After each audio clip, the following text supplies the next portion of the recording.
Hello friends, ഞാൻ doctor Shibila. ഇന്നത്തെ എപ്പിസോഡിലേക്ക് എല്ലാവർക്കും സ്വാഗതം. നമ്മൾ ഇന്ന് പറയാൻ പോകുന്നത് പഞ്ഞിമിഠായി പറ്റിയാണ്. എല്ലാവർക്കും അറിയാമല്ലോ പഞ്ഞിമിഠായി എന്താണെന്ന്. നമ്മൾ കുട്ടിക്കാലത്തൊക്കെ പിങ്ക് നിറത്തിലും വൈറ്റ് നിറത്തിലും ആയിട്ട് പഞ്ഞിമിഠായി നമ്മൾ കഴിച്ചിട്ടുണ്ടാവും. എന്നാൽ ഇപ്പോൾ ഒരു ഡോക്ടർ എന്ന നിലയിലും ഒരു അമ്മ എന്ന നിലയിലും എനിക്ക് ചില കാര്യങ്ങൾ നിങ്ങളോട് പറയാനുണ്ട്. നാം കാണുന്ന പഞ്ഞിമിഠായിയുടെ നിറത്തിന് പിന്നിൽ മാരകമായ പല വസ്തുക്കളുണ്ട്. മിഠായിക്ക് പിങ്ക് നിറം നൽകുന്നത് പ്രധാനമായും റോഡമീൻ ബി എന്ന രാസവസ്തുവാണ്. ഇത് മിക്കവാറും നമ്മുടെ ഡ്രസ്സിലോ തുണികളിലോ അല്ലെങ്കിൽ പേപ്പറുകളിലോ നിറം കിട്ടാൻ ഉപയോഗിക്കുന്ന ഒരു രാസവസ്തുവാണ്.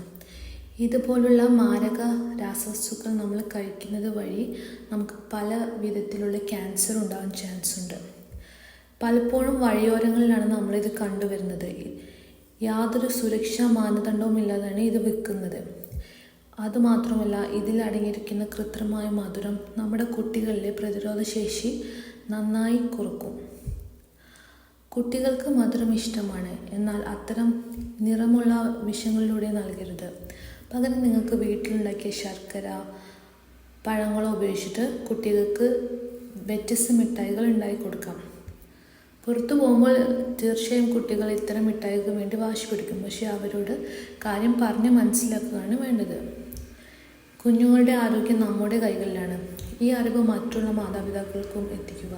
കൂടുതൽ ആരോഗ്യ ടിപ്പുകൾക്കായി കോട്ടിയിൽ സബ്സ്ക്രൈബ് ചെയ്യുക. നന്ദി.